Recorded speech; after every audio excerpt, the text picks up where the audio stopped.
কারণ সে মালিকের সাথে দিদারে চলে যাবে, আল্লাহর সাথে সে দিদারে চলে যাবে। এই জন্য তার মৌতের ভয় আসে না, মৃত্যুর তার চিন্তা আসে না। মৃত্যুঞ্জয়ী এরকম বহু সাহাবী যারা মরণকে জয় করেছে, মৃত্যুকে তারা ভয় করে নাই।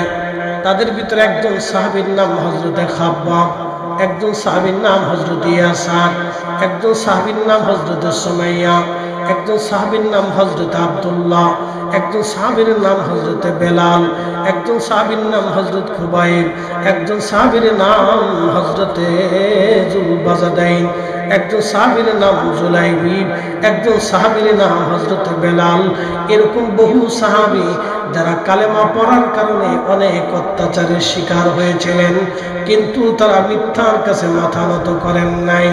আর একজনের নাম ইমাম হুসাইন, সপরিবারে কারবালায় শহীদ হয়েছিলেন তিনি, কিন্তু মিথ্যার কাছে মাথা নত করেন নাই। তারা মরণকে ভয় করেন নাই, মৃত্যুকে তারা জয় করেছিলেন। আল্লাহর দরবারে তারা হাসতে হাসতে চলে গিয়েছিলেন, কারণ তারা জানতেন আল্লাহর দরবারে তাদের জিয়ারা হবে, আল্লাহর সাথে সাক্ষাৎ হয়ে যাবে। যদি কোনোদিন আরবে যান, প্রচন্ড গরম লু হাওয়া। এই বছর আমি হজে ছিলাম, আল্লাহু আকবার, এই বছরের মতো গরম কোন বছর পড়ে নাই। বেশি গরম এই বছর হজে ছিল। 4 থেকে 5 হাজার হাজি শুধু গরমে মারা গেছে, হিট স্ট্রোকে শুধু হাজি মারা গেছে। এবছরে এত পরিমাণে হাজি মারা গিয়েছে, বিশ্ব রেকর্ডে এত পরিমাণে হাজি কোনো বছর মারা যায় নাই।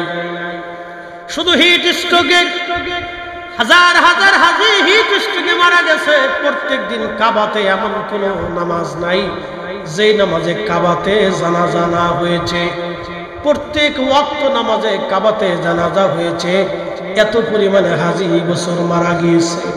আমার চোখের সামনে আরাফাতের মাঠে তাবুর পাশে মিশরি হাজি একজন ছটফট করে মরে গেল, আর একজন মুমূর্ষ অবস্থায় কোন রকম জান যায় আসে আরাফাতের ময়দানে তার এই অবস্থায়।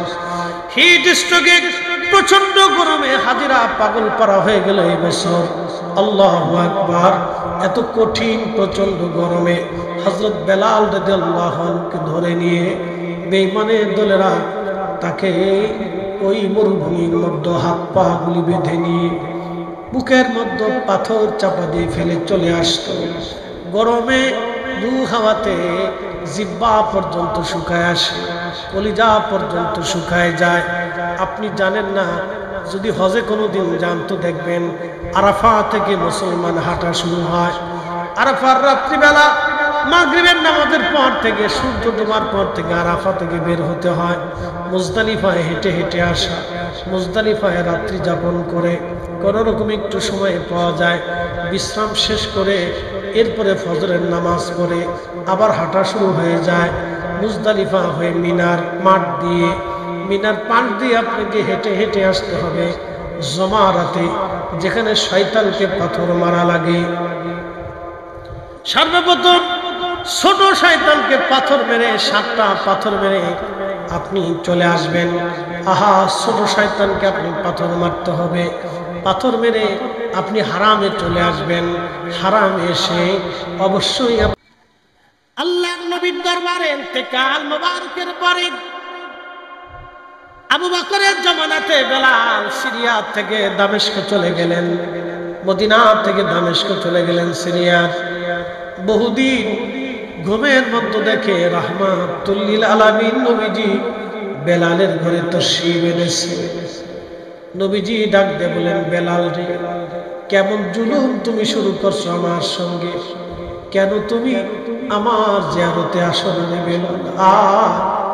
আমি নবীর জিয়ারতে আই রে বেলাল, কতদিন হলো তুমি আমার জিয়ারতে আসো না? স্বপ্ন নবীজি ডাকতেছে, বেলাল আহা, আজকে একজনকে ওয়াজ করতে শুনলাম, এই ভদ্রলোক ওয়াজ করতেছে নবীরে দেখলে জান্নাতে যাবে তার কোনো প্রমাণ নাই। লা হাওলা ওয়ালা কুওয়াতা ইল্লা বিল্লাহ। আল্লাহ মিশকাতুল মাসাবির ভিতরে হাদিস এসেছে, হযরত ওমর রাদিয়াল্লাহু আনহু বলেছেন, আল্লাহর নবী বলেছেন যে আমাকে দেখলো সে জান্নাতি, যে আমাকে দেখছে তাকে যে দেখলো সেও জান্নাতি, যদি তাদের মধ্যে ঈমান থাকে একবার জোরে বলবেন কি মারহাবা।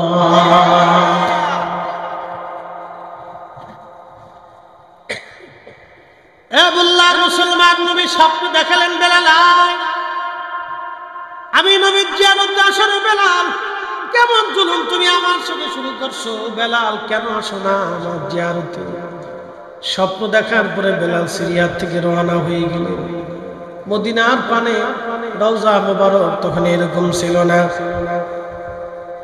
কাঠের জালি দিয়ে রওজা শরীফ ঘিরে রাখা আছে। তখন আবু বকর ওমর দুনিয়াতে জিন্দা।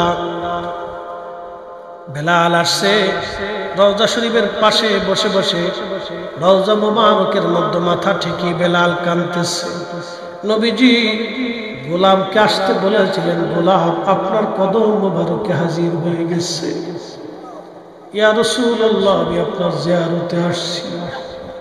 আপনি একটু নিজেই চিন্তা করেন তো, আশেককে নবীজি ডেকে নিজের কাছে আনতেছে, আসো তুমি কেন আমার জিয়ারতে আসো না বেলাল, তুমি আসো আমার কাছে।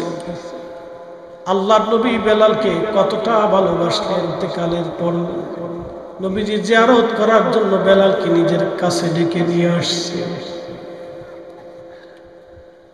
আমি জানি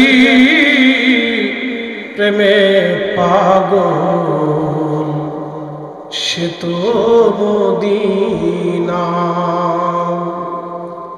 প্রেমানলে উড়ে মরি, প্রেমানলে উড়ে মরি ওহে রব্বানা। আমি জানি প্রেমে পাগল সে তো মদিনা, আমি জানি প্রেমে পাগল সে তো মদিনা। হযরত বেলাল বসে বসে কাঁদতে, হুজুর আমি আসছি, আপনি আসতে বলেছিলেন, আপনার কদম মোবারকে আমি হাজির। নতুন মুয়াজ্জিন আসছে আযান দেওয়ার জন্য, এসে দেখতেছে রাসূলের মুয়াজ্জিন বেলাল বসে বসে কান্না করে। নতুন মুয়াজ্জিন ডাক দিয়েছে, সাহাবীরা নবীর মুয়াজ্জিন বেলাল ফিরে আসছে, তোমরা আসো। মদিনার থেকে সাহাবীরা বের হয়ে দৌড়ে আসছে, এসে দেখে নবীর মুয়াজ্জিন বসে বসে কান্না করে রওজা মুবারকে। ওমর আসলেন, উসমান আসলেন, আলী আসলেন, আবু বকর, তালহা, জুবাইর, সাহাবায়ে কিরাম এসে বলতেছে, বেলাল কতদিন হলো তুমি আজান দাও না, একটা আজান দাও। নবীর ইন্তেকালের পরে আর আজান তুমি দাও নাই। বেলাল বলতেছে, সাহাবীরা রে আমি নিয়ত করেছি নবীর ইন্তেকালের পরে আর আজান দেব না। আমি কারে আজান শোনাবো, কে আমার আজানে নামাজ পড়াইতে আসবে বলো। বিরহ বেদনা তো কঠিন, প্রেমিক ছাড়া কেউ বুঝবে না। ইশকে রাসূল প্রেমিক ছাড়া কেউ বুঝবে না।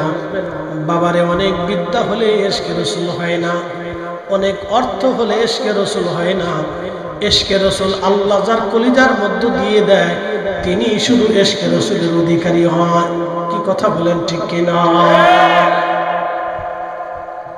সবার অন্তর কিন্তু রাসূলের মহব্বতে কাঁদে না, সবার দিল কিন্তু রাসূলের ইশকে জিন্দা হয় না। হযরত বেলাল কাঁদতেছে, বলে না আমি আর আযান দেব না। সাহাবায়ে কিরাম বলেন, হাসান হুসাইনকে ডেকে নিয়ে আসো। হযরত হাসান হুসাইনকে ডেকে নিয়ে আসা হলো। দুইজনের চেহারা আল্লাহর হাবিবের চেহারা মুবারকের মতো ছিল, নানা চেহারা দুইজনে পেয়েছিলেন। হযরত বেলাল রওজা শরীফ থেকে উঠে দৌড়াইয়া হযরত ইমাম হাসানের বুকের মধ্যে মাথাটাকে গুন গুন করে কাঁদতেছিলেন। আবার ইমাম হুসাইনের বুকের মধ্যে মাথাটাকে বেলাল কান্দে। আরে কান্নার ভিতরে নবীর মুয়াজ্জিনকে হযরত ইমাম হাসান ডাক দিয়ে বলল, নানার মুয়াজ্জিন কতদিন হলো তুমি আমরা আযান শোনাও না। আজকে যাও আমাদেরকে আজকে আজান শোনাইবা যেইভাবে আমার নানারে আজান শোনাইতা। হযরত বেলাল একটা দৌড় দিয়ে সেই মহিলার ছাদের উপরে দৌড়ায় চলে গেলেন। সেই ছাদটা এখনো মসজিদে নববীতে আছে। যদি কোনোদিন যান দেখবেন একবারে রিয়াজুল জান্নার ডান পাশে পিছনের অংশে একবারে কাছাকাছি। ওইখানে দাঁড়ায় বেলাল আজান শুরু করলেন, আল্লাহু আকবার আল্লাহু আকবার। সারা মদিনায় আজানের আওয়াজ ছড়ায় গেল। ঘর থেকে মহিলারা, বাচ্চারা, শিশুরা, বৃদ্ধরা সবাই মিলে মদিনার রওজা শরীফের দিকে, মসজিদে নববীর দিকে দৌড়ায় দৌড়ায় আসে। আশহাদু আল্লা ইলাহা ইল্লাল্লাহ।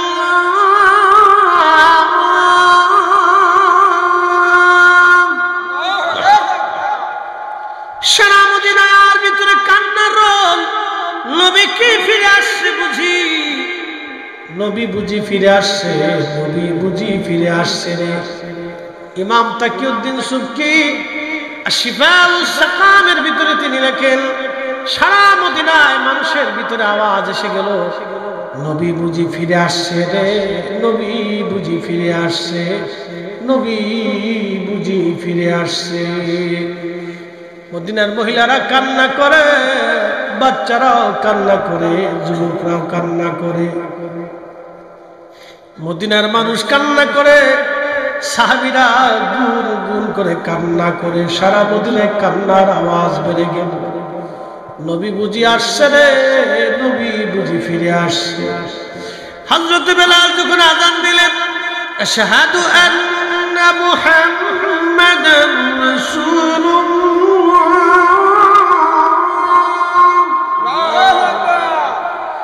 সমগ্র মদিনার মাটি গুলি থরথর থরথর করে কেঁপে উঠল। চিৎকার মেরে ধরে বলা যাবে কি, ইয়া রাসূলুল্লাহ, আমি জানি প্রেমে পাগল সে তো মদিনা, প্রেমানলে পুরে মরি, প্রেমানলে পুরে মরি, ওহে রব্বানা, আমি জানি প্রেমে পাগল সে তো মদিনা।